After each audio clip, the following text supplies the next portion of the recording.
A very special edition of the Closing Bell, and we welcome you. I'm Bill Griffith here on the floor of the New York Stock Exchange. And I'm Sue Herrera, filling in today for Maria Bartiromo, who will be back on Monday. And the markets are closed tomorrow for Good Friday, so we are now in the final hour of an historic first quarter for stocks. It's been a buffo first quarter. We will barrage you with numbers to tell you how historic it has been. Wouldn't it be somewhat appropriate, though, if we end the last day of the quarter to close at a new high finally for the Standard & Poor's 500 index? We need to be up how many points? 2.3 points to hit a new all-time high. We're above that now. Yes, we are. 1565.15 is the last time that we set an all-time high back in October of 2007. We're above that. We'll see if we can hang on to that number in this last hour of trade today. I hope so, because I do not want to make good on that cup of coffee that I owe you. But You'll be I three still cups will. of coffee. That's right.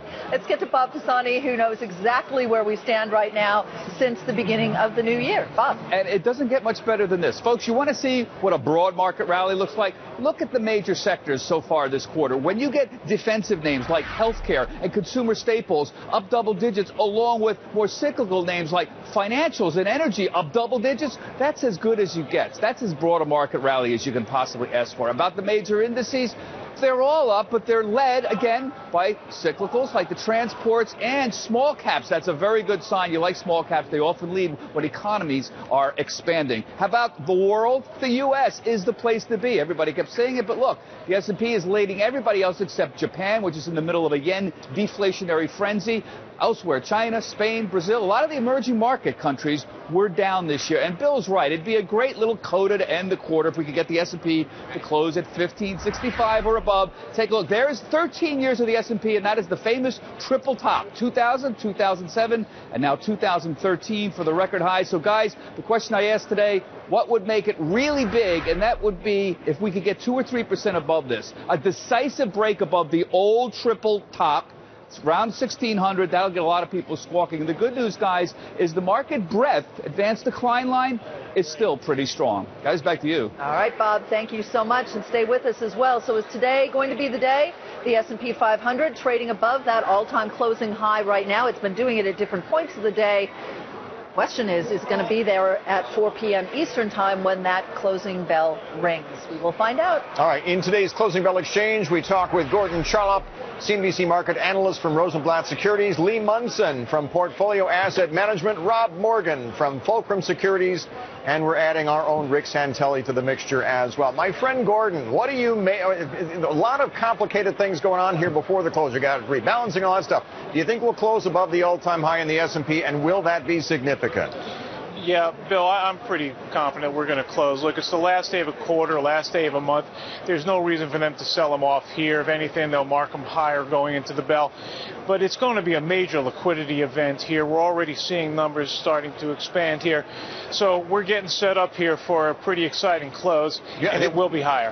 I'm hearing there's a lot of inventory to sell, but then you've got those who might do the old window dressing and want to buy into the close as well, right? Yeah, we see a lot of that. And one of the things that seems to have happened around here as these liquidity events at the close continue to proliferate is that it seems to find the contra side liquidity, and a lot of the volatility seems to get mitigated, although there are generally some spots that doesn't happen, so that's where the interest comes. Lee Munson, weigh in on this, because you know the headlines tomorrow in a lot of the financial newspapers is going to be, if we do it, the record close in the S&P. So the average investor, do you recommend that they add to their positions now, or given the fact that we have some key earnings reports coming up, should they wait a bit?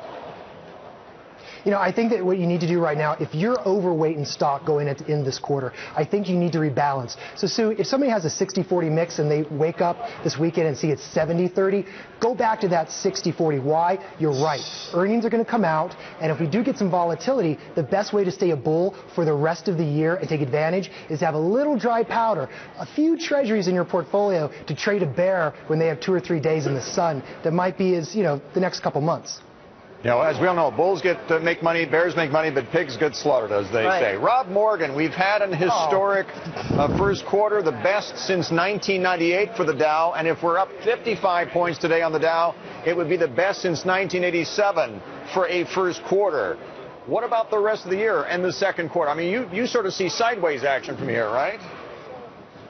I do, Bill. I went to an overweight on stocks about 18 months and 300 S&P 500 points ago, and I'm like Lee, am a bit worried here. I think at best we get we can't sustain this for the whole year. At best we probably get a sideways market through the spring and the fall, and at worst we get some kind of correction. Now there's so much good going on with stocks right now. I think the sideways market is more likely, but at the same time we can't be complacent here because obviously bad things happen when everything lines up so well with stocks. Yeah, indeed. And Rick Santelli, when those bad things happen, they've been moving into the fixed income market, into treasuries in a big way today.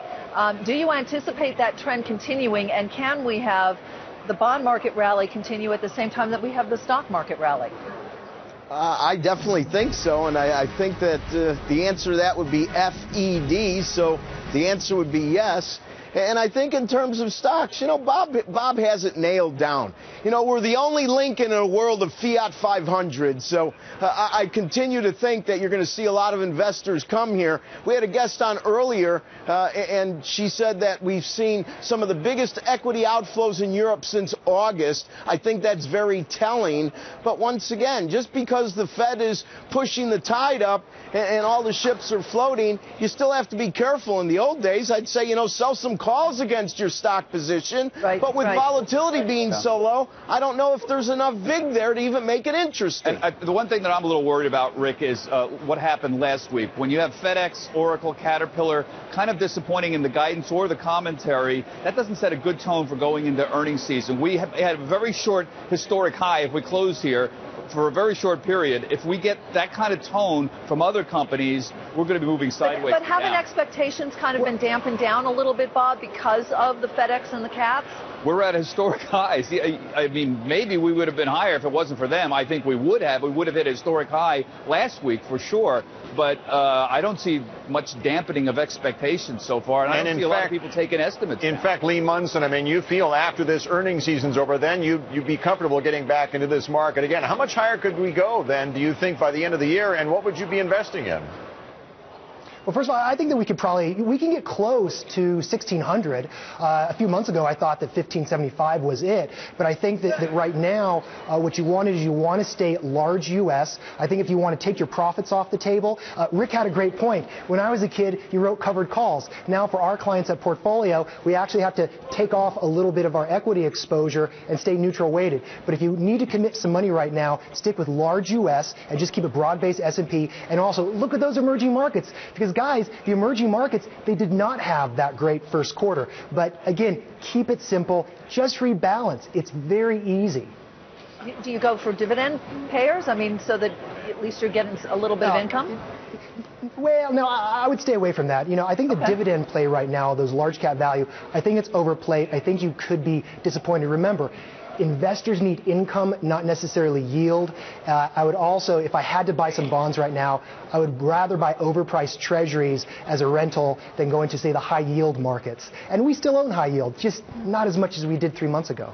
Rob Morgan, a lot of people who come through here who are very bullish on this market still always point to the Fed, as Rick Santelli did a moment ago.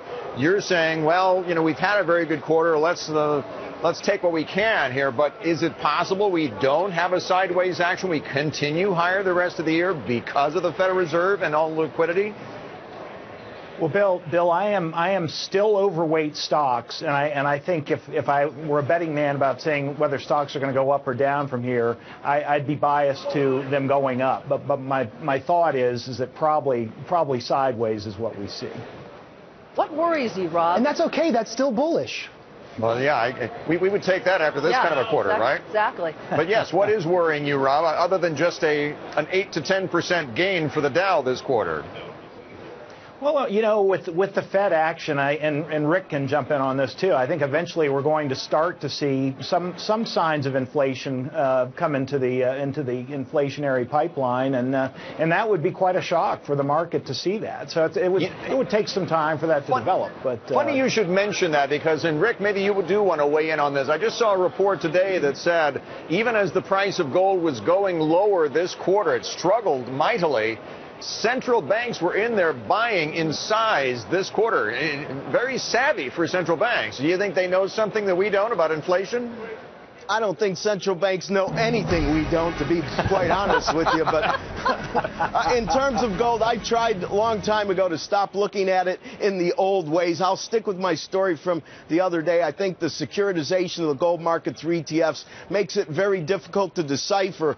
But in terms of the Fed, I like that inflation comment that was just made. I think inflation's down the road. But even Sandra Pianalto, who is definitely an uber dove, yesterday said something I found interesting. Should inflation start to get back over 2.5%, even she would question the buyback programs. Now, I think we're a ways away. The problem with inflation is once you and I and the whole panel are talking about how much it's risen, it's going to go parabolic rather quickly, but I think that's a ways down the road. Yeah, it's not a problem. Now, remember, the ECB is meeting next week, and there's a lot of people who think Draghi might even lower rates because the inflation target, their 2% inflation target, they're still below that. He's got some room to move.